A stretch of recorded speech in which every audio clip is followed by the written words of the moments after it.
Fraz people began etching protective symbols into high caves. They used patterns from the ancient glyphs, blending old knowledge with new understanding. The symbols served as permanent reminders of the threat and the solution.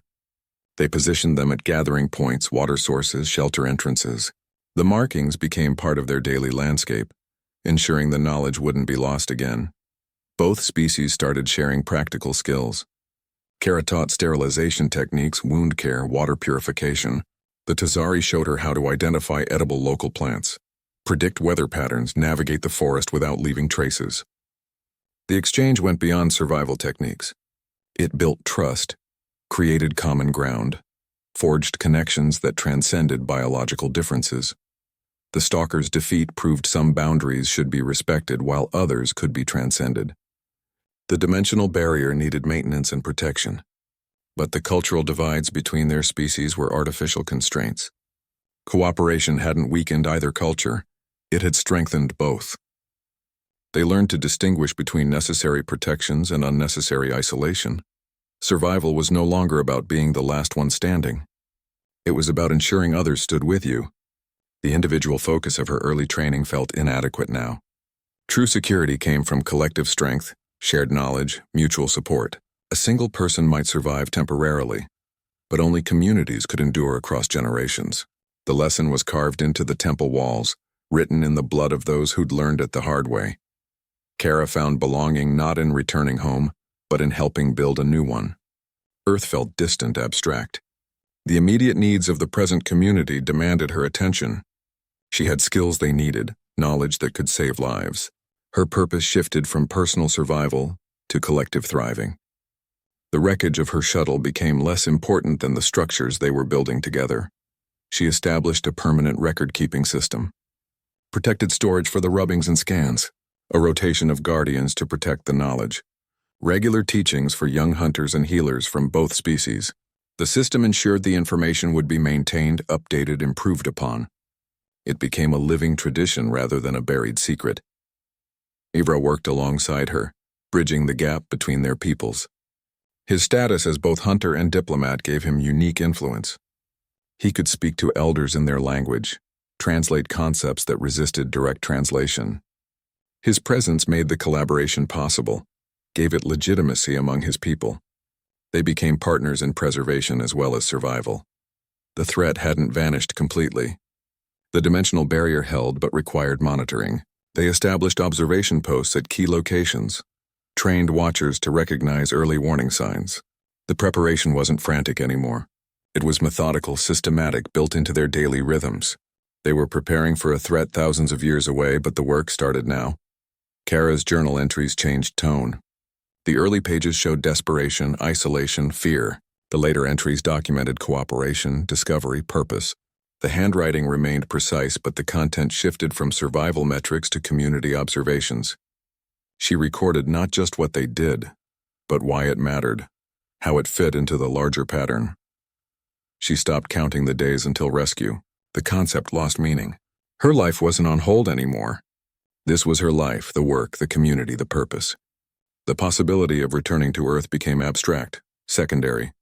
What mattered was here, now, in the actions they took today to secure tomorrow. The new definition of survival included memory, cooperation, and forward planning.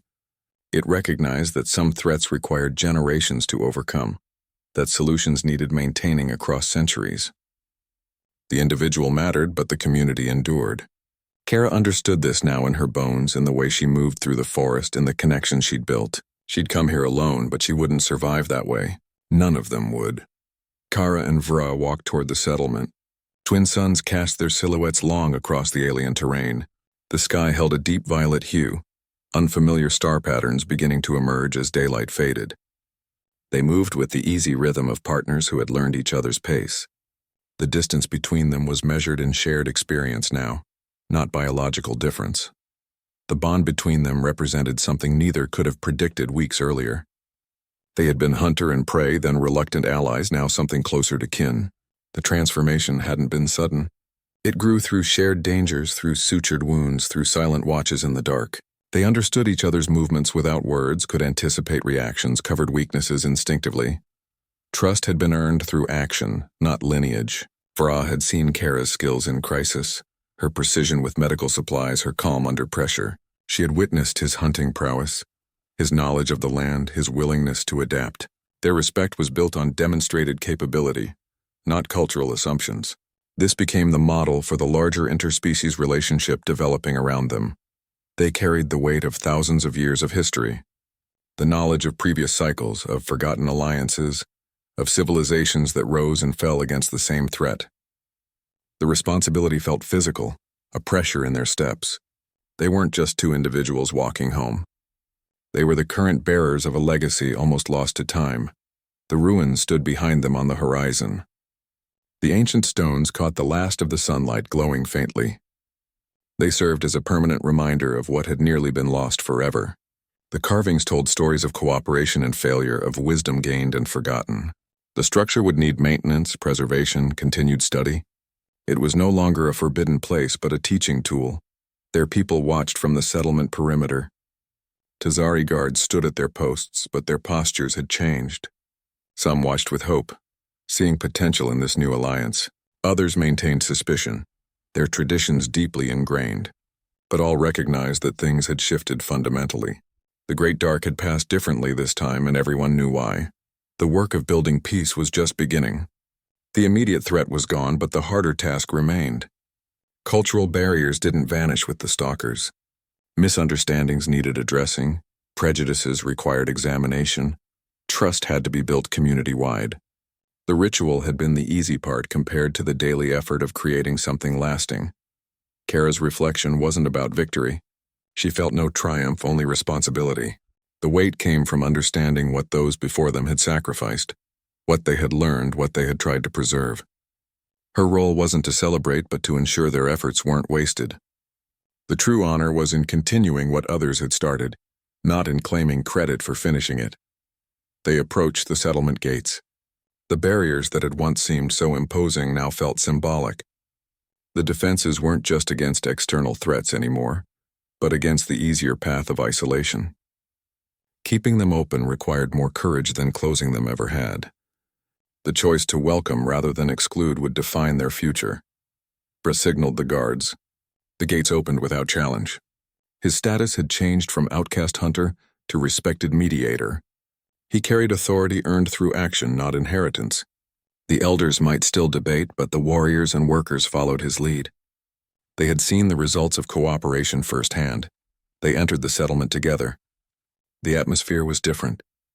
Less tension, more curiosity. Mixed groups of humans and Tazari worked on repair projects. Shared meals were being prepared using techniques from both cultures. The integration was awkward in places, but the effort was visible. The community was learning through doing, just as they had. The alliance proved that some connections transcend worlds.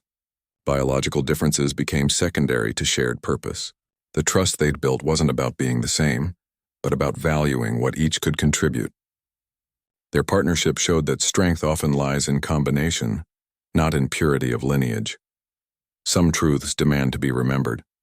The knowledge of the stalkers, the alignment cycles, the ritual, these couldn't be forgotten again. The settlement began establishing permanent records, training new guardians, creating systems to preserve what they'd learned. The work would continue long after they were gone, maintained by generations who understood the stakes. They walked toward the central meeting area. Their steps were synchronized, their postures relaxed but alert. They had become guardians of something larger than themselves, protectors of a legacy that spanned species and centuries. The responsibility would shape their lives, but it was a weight they carried willingly. It moved toward them, not with animal grace, but with the certainty of something that existed outside normal physics. It phased through a tree trunk without slowing. The foliage where it passed darkened and withered. It was coming for both of them, making no distinction between hunter and hunted. Vra shifted his stance. The blade that had been aimed at Kara now pointed toward the new threat. She adjusted her grip on the crystal shard. They didn't look at each other, didn't speak. The temporary ceasefire happened without negotiation. The immediate threat demanded it. The creature focused on Vra first, perhaps drawn by the fresh blood from his leg wound. It flowed toward him, a distortion in reality that hurt to look at directly. Vra held his ground, but his weapon seemed inadequate against something that might not even be fully solid. Kara moved to flank position, her makeshift weapon ready. The alliance was fragile, unspoken, born of pure necessity.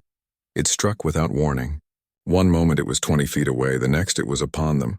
Vra's blade passed through it without resistance. Kara's crystal shard did the same. The thing had no solid center to strike. It was like fighting smoke if smoke could inflict wounds. A glancing touch from one limb left a cold burn on Vra's arm. The skin beneath turned gray and numb. They fell back toward the rock formation, putting solid stone at their backs. The creature followed, its form becoming more substantial as it moved. It seemed to draw reality around itself like a cloak. The air crackled with static.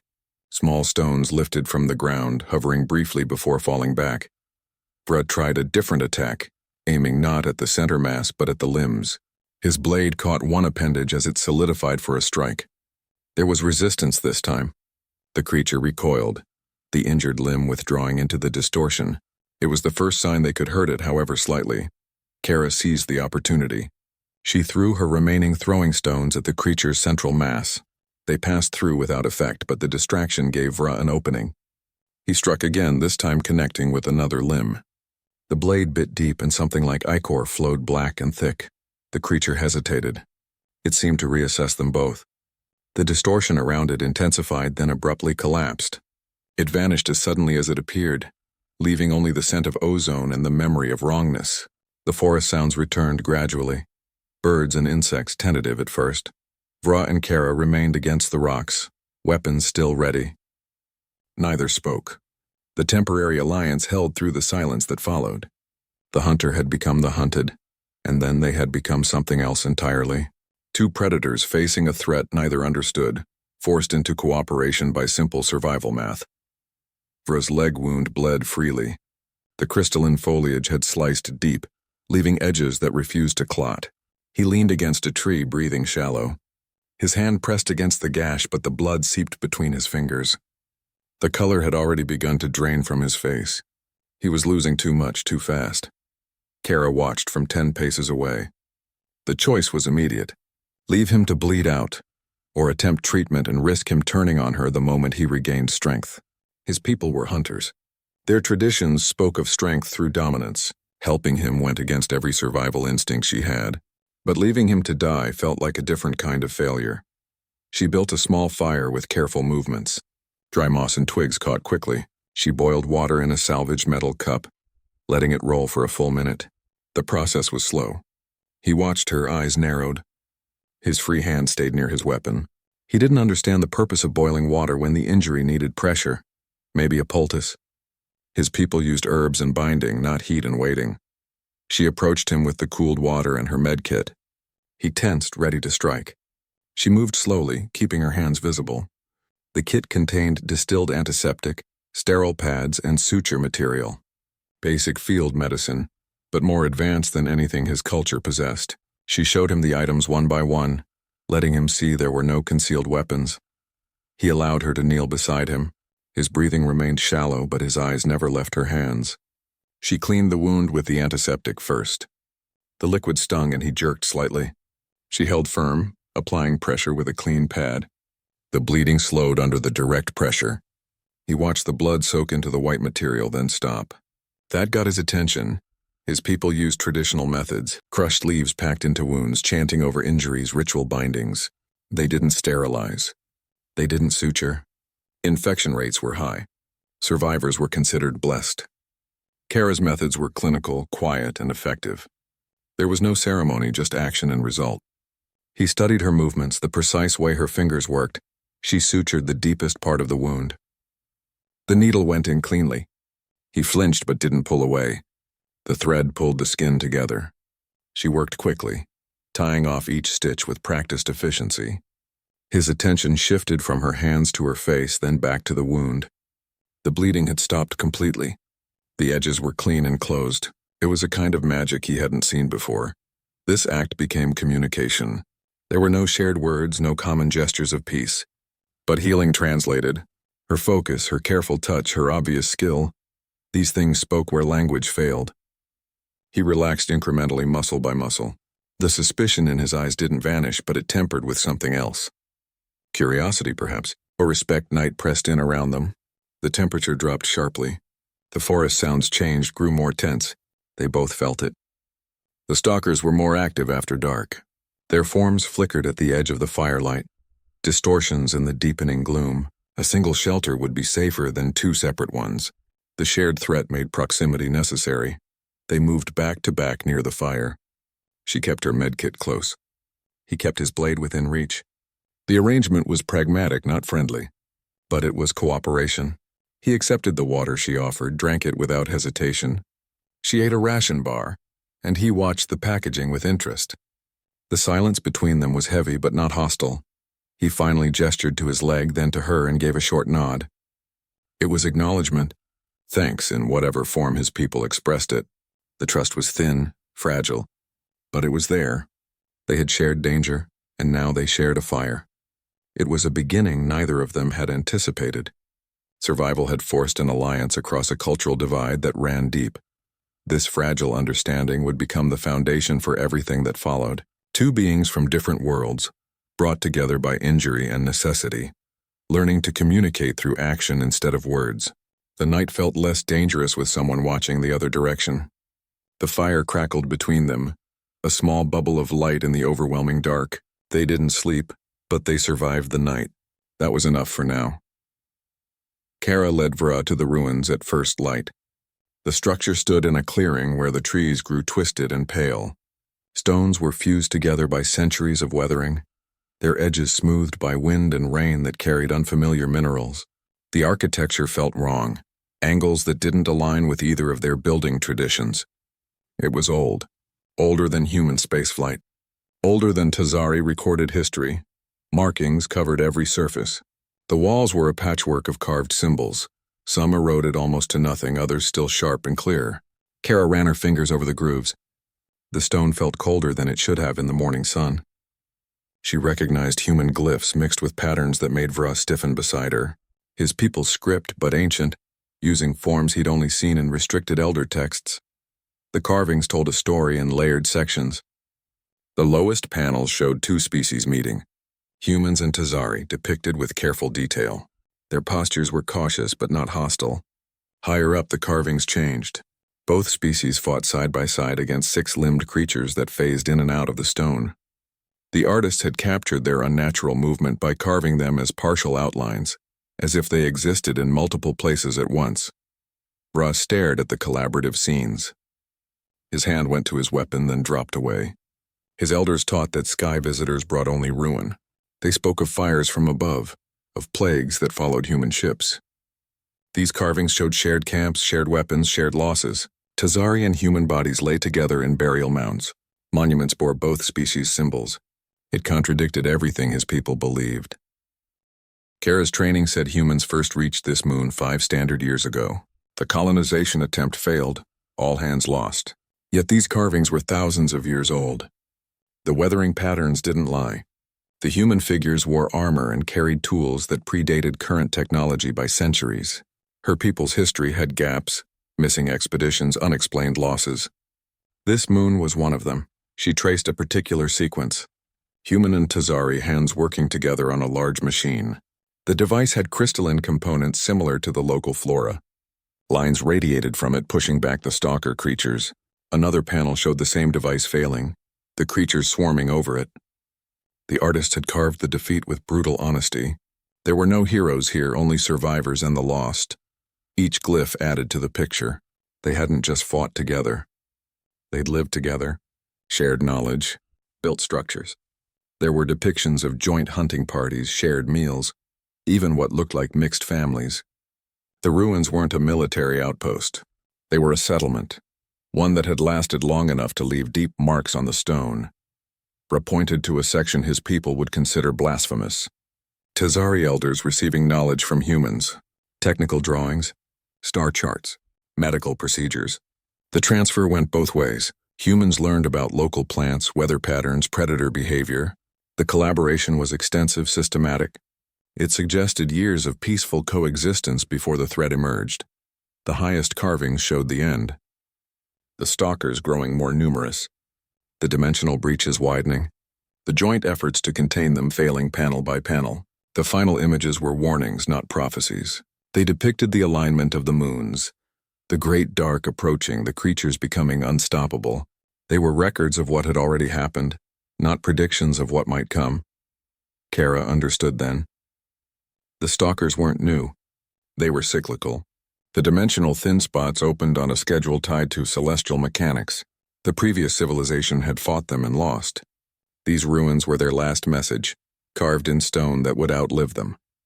They'd known they wouldn't survive, but they'd left instructions for whoever came next. Bra stood silently for a long time. His worldview had fractures now. The certainty of his people's superiority, their isolated history, their fear of outsiders, all challenged by stone and time. He touched a carving of a Tazari handing a human child to safety during an attack. The detail was precise, the emotion clear even after millennia. They spent hours documenting the walls. Kara made rubbings with charcoal and cloth, copied symbols onto flat stones with a sharp fragment. They worked without speaking, the weight of the discovery between them. The ruins changed their mission. Survival was no longer enough. They had to understand what had happened here and how to prevent it from happening again. The key was in the carvings, the device they'd built together, the one that had almost worked. The specifications were there, mixed with ritual elements from both cultures. It wasn't pure technology or pure magic. It was something else, a fusion of approaches that might be their only chance. The ruins held blueprints for a defense system, one that required cooperation to build and operate. They left as the sun began to set. The shadows lengthened across the carvings, making the ancient figures seem to move. The stalkers would become active soon, but now they had more than fear driving them. They had purpose. The ruins had given them that, a past to honor and a future to secure. The warnings were clear. The great dark was coming again, and they were the only ones who knew how to face it. The stalker's skin shifted like liquid, mirroring the forest behind it. One moment it resembled bark, the next it took on the pattern of leaves. It moved through the trees without fully being there, a distortion in the air that hurt the eyes to follow. The creature existed in fragments, parts of it solid while others remained transparent. It hunted by bending light and sound around itself, making pinpointing its location nearly impossible. Conventional weapons proved useless against it. Kara's thrown knife passed through its torso without resistance, the blade continuing into the trees behind. Fra's curved sword met no solid matter when he swung, the edge slicing empty air where the creature had been milliseconds before. Physical attacks required the thing to be fully materialized, a state that lasted only fractions of a second. They learned to watch for the brief moments when its form stabilized, when the mirroring effect flickered and showed what lay beneath. The creatures phased according to patterns tied to the moons. Their solidity increased during certain light cycles, decreased during others. The twin moons' positions affected their presence like tides affecting ocean depth. During the dim hours between sunset and moonrise, they became almost completely incorporeal. At full moonlight, they gained substance enough to interact physically with the world. Their attacks followed this rhythm, growing more frequent as the great dark approached. Heat and sound drew them. Body warmth acted like a beacon in the cold forest nights. Breathing too loudly could bring them. Even the crackle of a small fire risked attention. The only defense was silence and cold. Kara and Vra learned to minimize their thermal signature, using insulated shelters and controlling their breathing during active phases. They communicated through hand signals, developed a system of silent movement. The forest became a place of quiet terror, where every snapped twig might mean death. Vra's people called them devourers. Their legends spoke of beings from between worlds, creatures that fed on reality itself. They were not born, but rather manifested when the barriers between dimensions grew thin. The stories said they took whatever form frightened their prey most, that they existed to consume and erase. Entire hunting parties had vanished during previous cycles, leaving no traces behind. The Tazari considered them purification tools, beings that cleansed the world of weakness. Kara's scientific mind struggled with their impossible physics. They violated conservation of mass, thermodynamics, basic biology. She tried to categorize them, to find patterns in their behavior that might be exploited. Her instruments showed energy signatures that shouldn't exist, readings that fluctuated between background levels and massive spikes. They operated on principles outside human understanding, their very existence challenging everything she knew about how the universe worked. Their attacks increased as the celestial alignment progressed. Where before they'd encountered one every few days, now they saw multiple creatures daily. The forest felt increasingly crowded with these half-present hunters. The air itself grew heavier, charged with static that made hair stand on end. The creatures began manifesting for longer periods, their phases lasting seconds instead of instants. The great dark was approaching, and with it came increased activity from things that shouldn't exist. Both realized these weren't animals in any normal sense. They were symptoms, manifestations of a larger problem. The dimensional breaches were worsening, allowing more of them through, giving them greater substance. Fighting them individually was pointless. For everyone they managed to injure or drive off, two more seemed to take its place. The solution wouldn't be found in better weapons or tactics, but in addressing the source of the breach itself. Understanding their nature became critical. They weren't hunting for food or territory. They were drawn to areas where the dimensional fabric was thin, where they could exist more completely. Their attack seemed almost incidental, side effects of their attempts to fully manifest in this reality. The ancient carvings showed they'd been dealing with this phenomenon for millennia, that the creatures were predictable in their patterns if you knew what to look for. The only way to survive was to stop treating them as predators and start seeing them as indicators. Their movements mapped the weakening points in reality. Their increased activity signaled the approaching alignment. By studying rather than just reacting, Kara and Vra began to predict where and when they would appear. This knowledge turned fear into strategy. The creatures became a resource, a dangerous but readable gauge of the dimensional instability. This shift in perspective changed everything. Survival was no longer about hiding from the threat, but about using the threat to understand the larger problem. The stalkers were the symptom, not the disease. The real enemy was the dimensional breach itself, and the creatures were merely its most visible manifestation. Dealing with them required addressing the root cause, something the ancient civilization had tried and failed to do completely. Now Kara and Vra had to succeed where others had fallen, using the stalkers as their guide to the source of the problem. The twin moons began their slow convergence overhead. Their orbits pulled them into alignment, an event that occurred every few thousand years. The sky took on a strange quality, the light from both sources blending into something that felt wrong to the eye. The air grew heavy, charged with energy that made the hair on Kara's arms stand up. She didn't need instruments to know something fundamental was changing. This convergence thinned the barriers between dimensions. The effect was immediate. Shadow stalkers appeared in greater numbers, their semi-transparent forms flickering through the trees like bad signals. Where before they'd encountered one or two at a time, now they moved in groups of 5 or 6. The forest felt crowded with these half-present hunters. The air crackled with their energy, a static charge that built with each passing hour. Fra called it the Great Dark. His people viewed it as a time of purification, when the world would be cleansed of weakness. They believed the stalkers were tools of this cleansing, removing those unfit to survive. Their response was ritualistic preparation followed by retreat to high caves. They would wait out the event in shelters used for generations, emerging only when the danger passed. This cycle had repeated throughout their history. Kara calculated the time frame using star positions and moon trajectories. She had 3 days until perfect alignment. The dimensional breaches would be at their weakest then, allowing the maximum number of stalkers through. Her training had included celestial navigation, but never for something like this. The calculations felt cold and precise against the overwhelming strangeness of the situation. Ancient texts from the ruins told of previous cycles.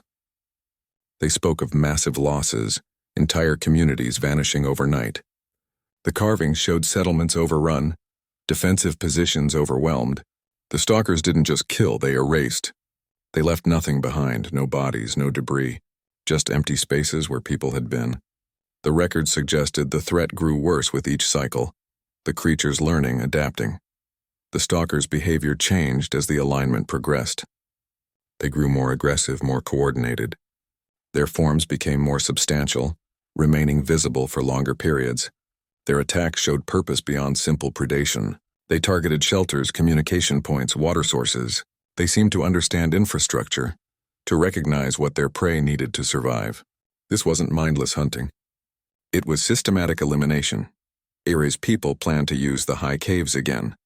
Their traditional shelters had worked in past cycles, but Kara saw problems with this approach. The stalkers were evolving. Their ability to phase through solid matter was improving. She observed them passing through thicker rock formations, their forms barely flickering. The caves might not provide protection this time. The threat had changed, but the response hadn't. Both realized survival required more than hiding. Passive defense would fail against something that could walk through walls. They needed active measures, ways to fight back rather than just endure. The stalkers couldn't be killed conventionally, but they could be repelled, contained, perhaps even pushed back through the breaches. This meant taking risks, confronting the threat directly instead of waiting it out. The ruins held the answer. The ancient civilization had faced the same problem and developed a solution. Their carvings showed a way to reinforce the dimensional barrier itself. It wasn't about fighting the stalkers individually, but about strengthening the fabric of reality against their intrusion. This approach required understanding the nature of the breaches, something the ancients had spent generations studying. They had to decode this knowledge quickly. The alignment gave them a deadline, a fixed point when their window would close. Every hour counted. Every moment spent studying the ruins brought them closer to either salvation or failure. The carvings were complex, mixing science and ritual in ways that challenged both their worldviews. But the alternative was accepting the same fate that had wiped out the previous civilization. They worked through the nights, using torchlight to study the walls. The stalkers became more active after dark, their forms glowing faintly in the moonlight. The danger forced them to keep watch while the other worked, taking turns at observation and study. The pressure mounted with each passing hour, the great dark drawing closer, the stakes growing higher. They weren't just fighting for their own survival anymore. They were fighting to prevent history from repeating exactly as it had before, with the same catastrophic results. Fra hesitated at the temple entrance. This was forbidden ground for his people. The elders called it a place of dangerous knowledge, where truths could corrupt the mind. Kara stepped past him into the darkness. Light from glowing moss revealed chambers untouched for centuries. The air smelled of old stone and something else, something metallic and sharp. They moved cautiously, each step echoing in the vast space. The walls were covered in glyphs. Some matched the carvings they'd seen outside, but many were new, more complex, more detailed. The elders had warned that some truths were too dangerous to know, but these markings told a different story. They showed cooperation, not corruption, knowledge shared, not hoarded. The warning seemed less about protection and more about control. Kara worked quickly. She used charcoal and scraps of cloth from her med kit to make rubbings of key sections. Her hands moved with purpose, capturing as much as she could. Time was running short. The alignment progressed overhead, and with it came increased stalker activity. They could hear scratching sounds at the temple entrance, the telltale distortion of creatures testing the boundaries. Fra translated sections his tribe had never taught him. The language was ancient, using forms reserved for elder rituals. The translations revealed gaps in the historical narrative he'd been taught. His people's history had been edited, portions removed or altered. The full story had been here all along, waiting in this forbidden place. The truth was more complex than simple supremacy or isolation. The central chamber held a circle of stones. Each was placed with precise geometric alignment, positioned according to celestial markers carved into the floor. The arrangement wasn't random. It followed mathematical principles that echoed in both their cultures' building traditions. The stones formed a perfect circle, with one larger keystone at the center. The design was too exact to be merely ceremonial. Pigments remained on some stones despite the centuries. Faint traces of color indicated they were part of a larger system. Some glowed faintly when touched, responding to body heat or perhaps biosignatures. The technology was unfamiliar to both of them, blending elements of science and ritual in ways that challenged their understanding. It was ancient but sophisticated, simple in appearance but complex in function. Their combined knowledge started to form a picture. Kara recognized energy distribution patterns similar to Earth-based systems. Fra saw ritual elements that matched his people's most sacred practices. The circle wasn't just for ceremony. It was a functional device designed to manipulate energy on a scale neither of them fully grasped. The stones acted as conduits, the pigments as conductors, the alignment as an activation sequence. Pieces were still missing. The carvings showed the device in use, but the activation process remained unclear. They found depictions of both species standing within the circle during previous alignments.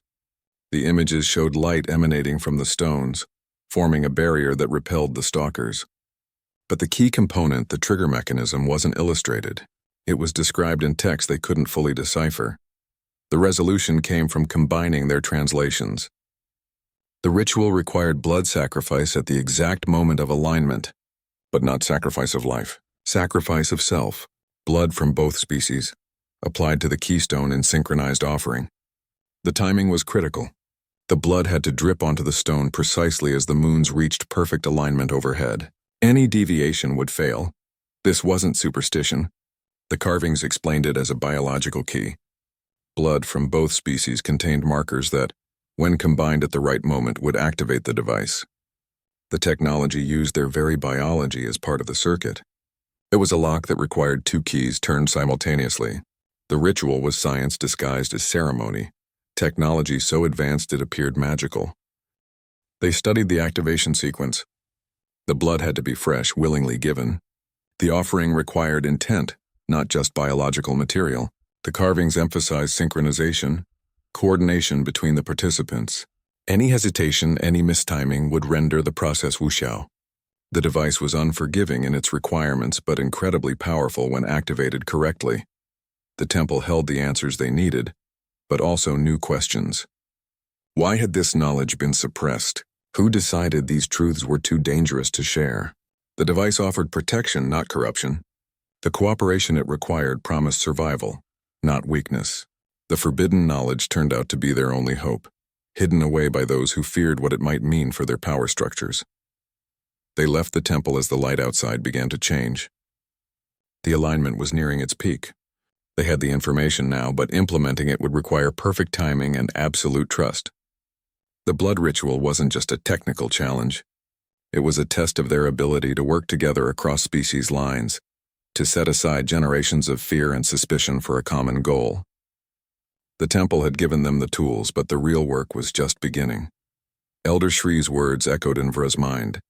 Sacrifice was required, but not of life. It was a sacrifice of self.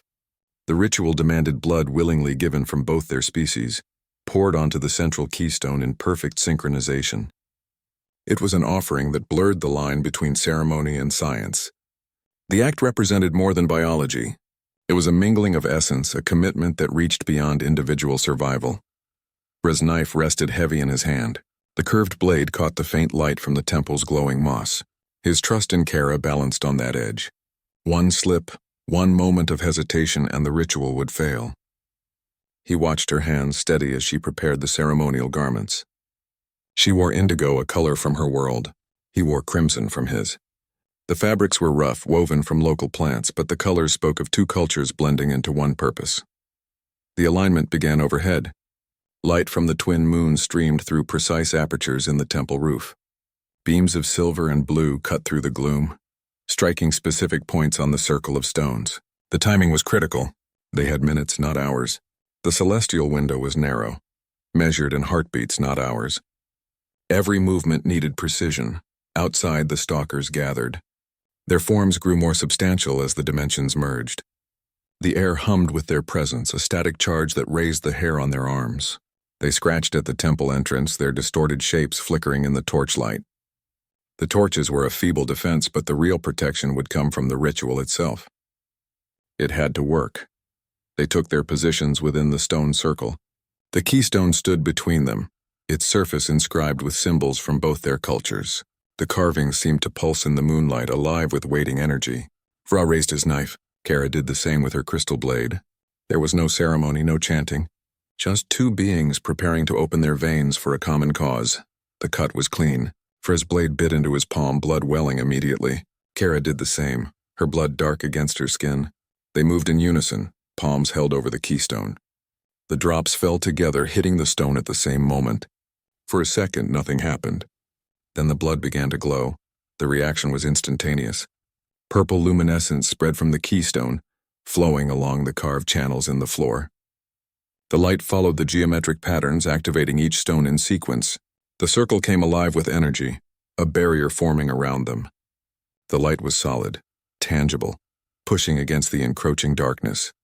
The stalkers recoiled from the energy field. Their forms wavered, losing substance as the barrier strengthened. The purple light didn't destroy them but repelled them, forcing them back toward the dimensional breaches. The air cleared, the static charge fading. The temple felt different, safer, the threat receding with each passing second. The blood continued to glow on the keystone, the two types mingling, becoming one. The biological markers in their blood had triggered the device, activating a technology neither fully understood. It was science disguised as ritual, a lock that required two keys. Their sacrifice of self had opened it. The barrier held firm, a permanent repair to the dimensional fabric. The stalkers faded, pulled back to their own reality. The great dark ended, the alignment passing without the catastrophe that had wiped out the previous civilization. They had succeeded where others had failed, using knowledge buried for millennia. The purple light slowly dimmed, but the protection remained. The keystone retained a faint glow, a reminder of what they had done. The ritual was over, but its effects would last for thousands of years. They had bought peace for generations with nothing but a few drops of blood and the courage to trust across species lines. Their hands still bled, but the wounds were shallow.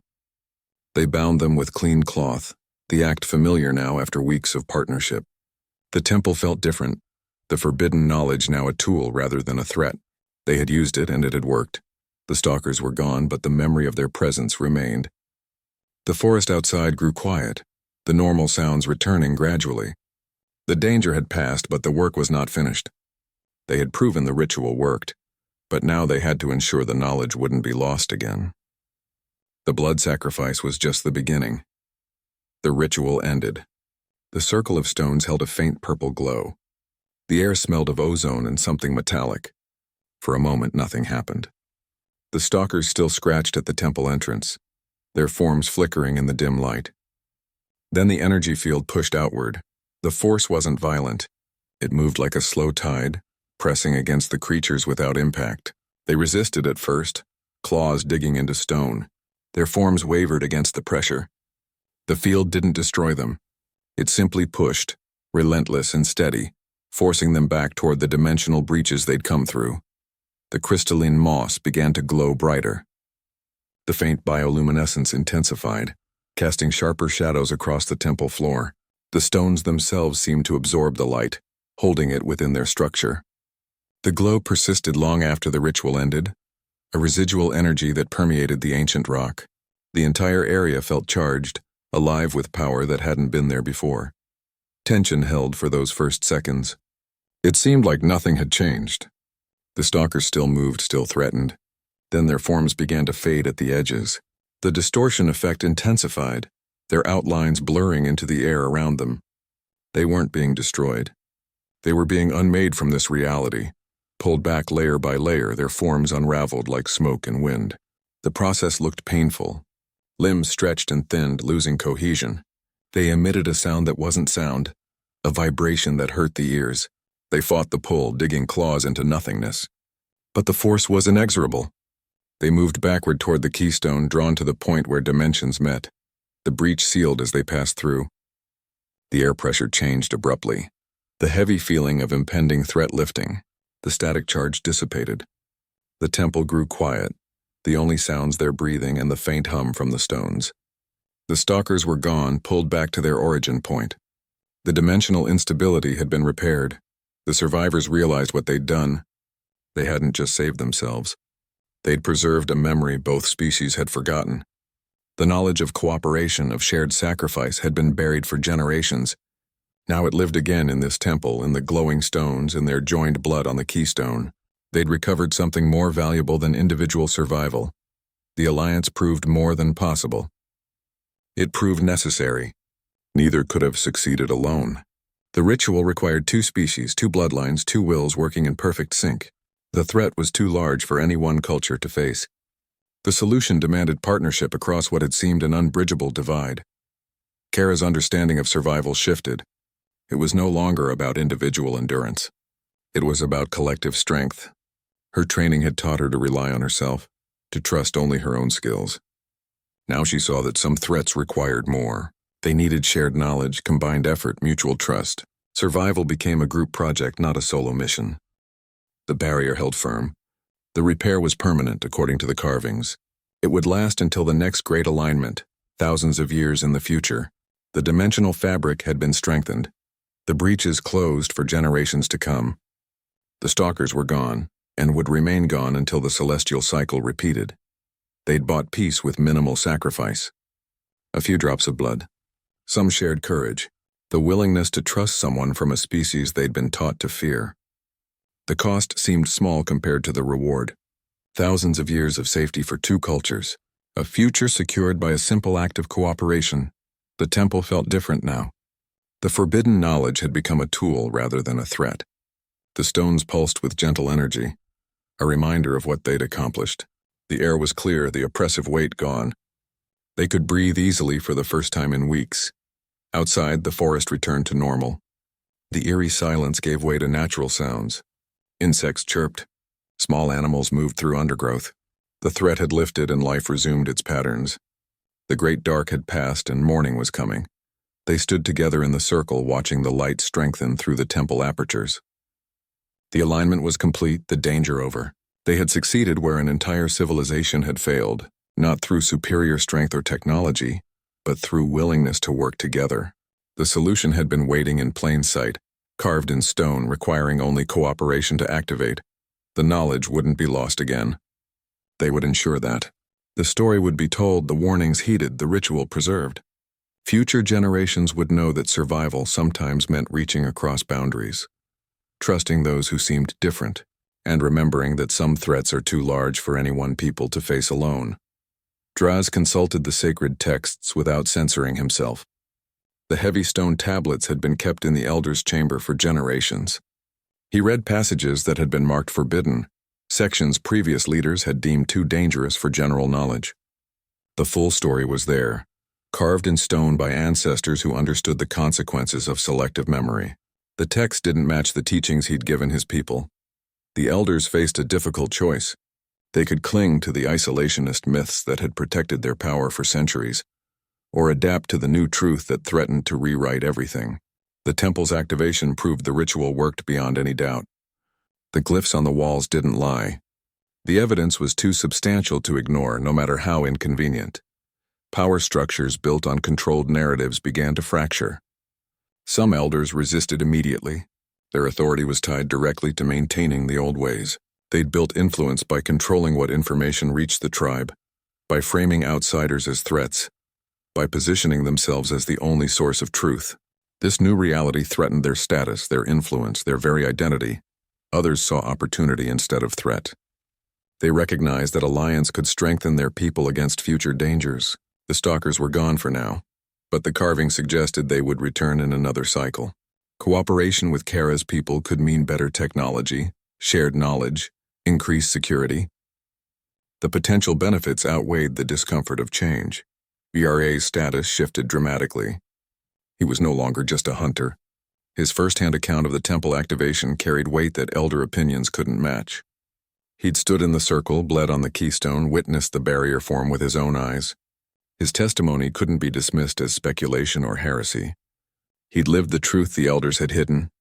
Kara's presence became proof rather than pollution. Where before she'd been seen as a contaminant in sacred spaces, now she represented living evidence. She moved through the village with Vra, showing how human and Tazari could work together. Her medical knowledge saved lives.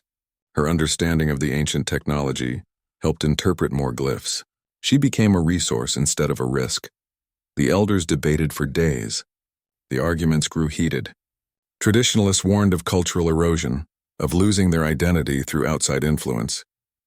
Progressives pointed to the tangible results. The barrier held, the stalkers were gone, their people were safer than they'd been in generations. The divide wasn't clean. Many elders found themselves torn between tradition and evidence. Draz studied the texts more deeply. He found references to previous attempts to share knowledge, suppressed by leaders who feared losing control.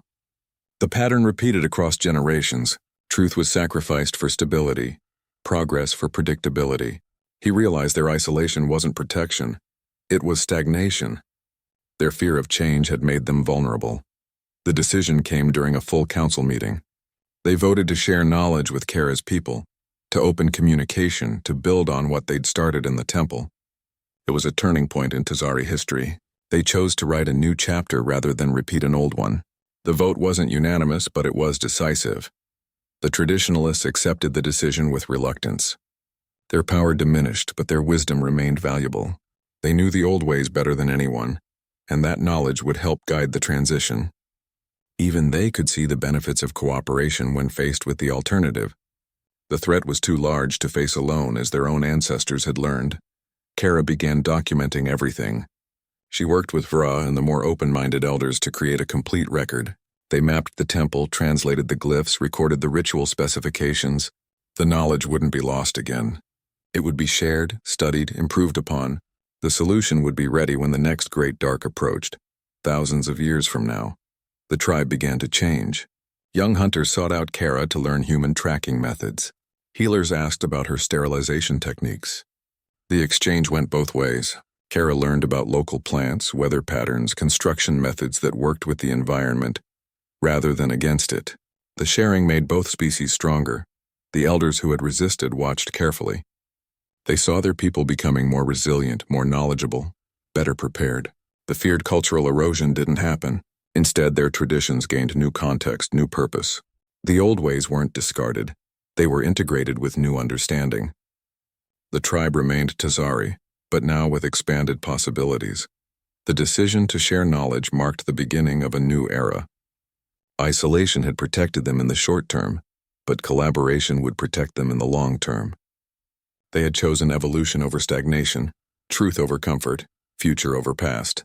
The weight of history remained, but now they carried it forward instead of being crushed by it. Kara's mission shifted from escape to documentation. The wreckage of her shuttle still held some functioning equipment. She salvaged recording devices, power cells, data storage units. Her focus turned from personal survival to preserving the knowledge they'd uncovered. The truth about the stalkers, the alignment cycle, the ritual, it all needed to be recorded in detail. Future generations couldn't afford to forget again. She had to carry this truth back to Earth. But first, she had to ensure it was recorded accurately. Every glyph, every carving, every detail of the ritual required precise documentation. She worked with Vra to create multiple copies using different methods. Charcoal rubbings, digital scans, hand-drawn reproductions. Redundancy mattered. Knowledge this critical couldn't be left to chance or single points of failure. Her people might not believe her. They might see the story as madness or contamination. Earth's history was full of dismissed warnings, ignored evidence, inconvenient truths. She prepared for skepticism. Her documentation included verifiable data alongside the extraordinary claims, thermal readings of the stalkers, mineral analysis of the keystone, celestial alignment calculations. The evidence had to stand on its own without requiring faith. The glyphs showed humanity had faced this threat before and forgotten. The carvings depicted cycles of knowledge gained and lost. Each great dark brought new devastation, followed by cultural amnesia. The pattern was clear in the archaeological record they were building. Remembering became a survival skill as critical as finding water or shelter. Forgetting meant repeating the same catastrophic mistakes. The settlement continued its gradual transformation around them. New structures incorporated designs from both cultures. Communication systems blended technologies. Defense plans considered all possible threats, not just the familiar ones. The changes were practical, born of necessity, but they created something new in the process. They reached the council chamber. The elders waited inside, along with human representatives. The discussions would continue late into the night. There were details to work out, agreements to formalize, plans to make. The work never really ended, it just changed form.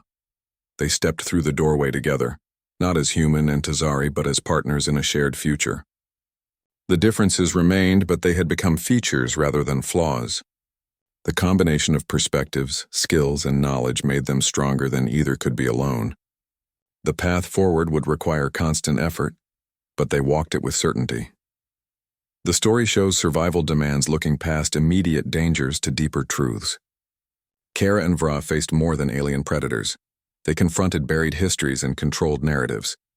Their alliance proved that real security comes from cooperation, not isolation. This asks us to examine our own forgotten histories. What knowledge have we lost that might protect us tomorrow? Sometimes the bravest act is trusting those we were taught to fear. Their story reminds us that the greatest threats often require unity, not strength alone to overcome. Survival is a shared endeavor. She was stranded on an alien moon, hunted by a predator that shouldn't exist. But the real danger wasn't the six-limbed stalkers. It was the ancient warning carved into ruins that proved humans had been here before. And whatever wiped them out thousands of years ago is coming back. Kara's shuttle came apart in the upper atmosphere. Pieces scattered through azure foliage that snapped under the weight of metal. The wreckage settled. Silence followed. Then the groaning of cooling alloys. She moved through the debris field methodically, checking each body. No pulses, no breathing. She was the only one left. A wilderness instructor from Earth meant nothing here. Every plant had different properties. Some stems oozed corrosive sap when broken. Others released spores that made her lightheaded. She moved with caution, testing each step before committing weight. The ground felt unstable in places, giving way to hidden cavities. Predators hunted by heat and vibration. She learned this the first night. Something tracked her by body warmth. She woke cold, shivering in a shallow dugout, her shelter inadequate. The creatures moved without sound until they struck. Their approach registered as flickers in thermal imaging, nothing more. She built a new shelter from crystalline branches. They interlocked well, forming a decent windbreak. But the forest emitted sounds at night that didn't match daylight patterns. Low frequencies vibrated through the ground. High-pitched chittering came from the canopy. It felt like the environment itself was testing her. Water sources presented another problem. Streams ran clear but left mineral deposits on her collection vessels. She tested small amounts on her skin first. Some caused rashes. Others numbed the area. She boiled everything, but unfamiliar compounds remained. Dehydration became a calculated risk versus unknown poisoning. Every decision carried finality. A misstep with food preparation could mean no second chance. A poorly chosen campsite might not be survivable. She moved with the knowledge that human extinction on this moon rested entirely with her choices. The weight settled in her shoulders in the careful way she held her tools. The wreckage offered little usable material. Most systems were too damaged.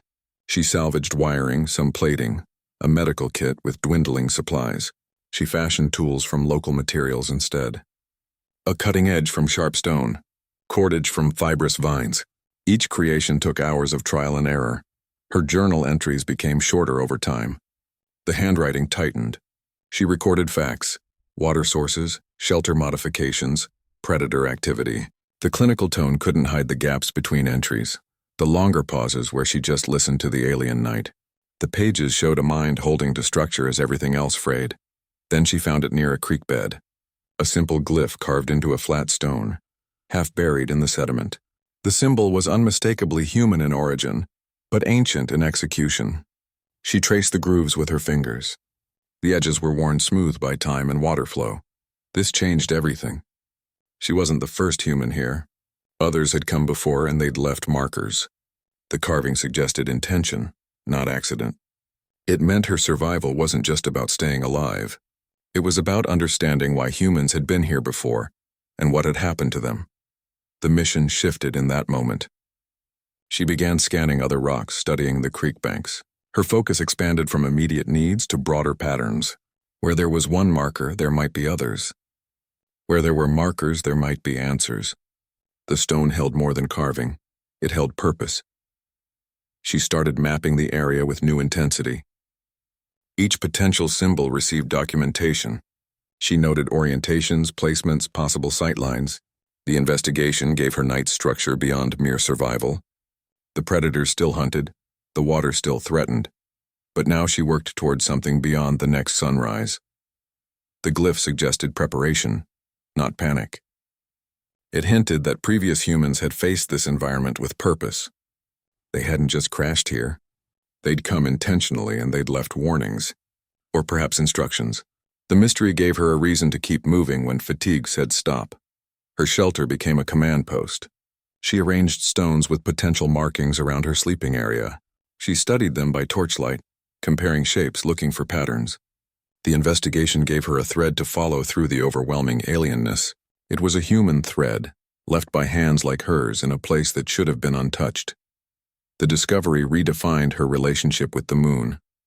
It was no longer just hostile territory. It was a place with human history, however buried. That history might hold the key to why her shuttle fell, why the predators hunted so relentlessly. The carving was the first real clue in a mystery that went deeper than survival. Vera tracked her by the blood trail she'd left 2 days prior. He moved without hurry, confident his prey wouldn't get far. The Tazari hunter's voice cut through the alien trees. A low vibration that seemed to bend around the crystalline trunks. He spoke in his own tongue, but the tone needed no translation. It was the sound of something that knew it owned this territory. Kara heard him coming long before she saw him. She'd been preparing for this. The cut on her arm had stopped bleeding, but the scent remained. She'd used the blood to create 3 false trails away from her camp. Each false path ended at a different type of danger. A patch of corrosive foliage, an unstable rock shelf, a nesting area for small predators. She hoped at least one would slow him down. His movements revealed a hunter raised in this environment. He avoided the softer ground that might conceal burrowing creatures. He scanned the canopy as much as the forest floor. His weapon was a curved blade that caught the dim light, its edge honed to a fine line.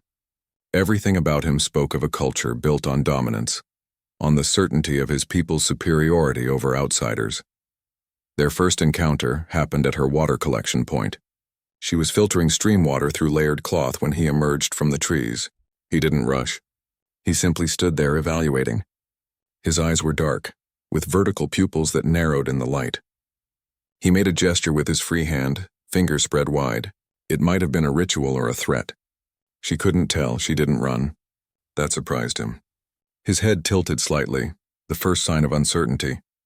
She held her ground, a sharpened crystal shard in one hand, a throwing stone in the other. She'd positioned herself with the stream at her back, a rock formation on her right. It wasn't much cover, but it was something. He moved first. A testing lunge that became a real attack when she didn't flinch. The curved blade came at her midsection. She twisted, the edge catching her armor plating instead of skin, the impact still bruised. She brought the crystal shard up, aiming for his weapon arm. He blocked with a forearm guard that shimmered with some embedded technology. The fight was brief and brutal. He was stronger, better armed.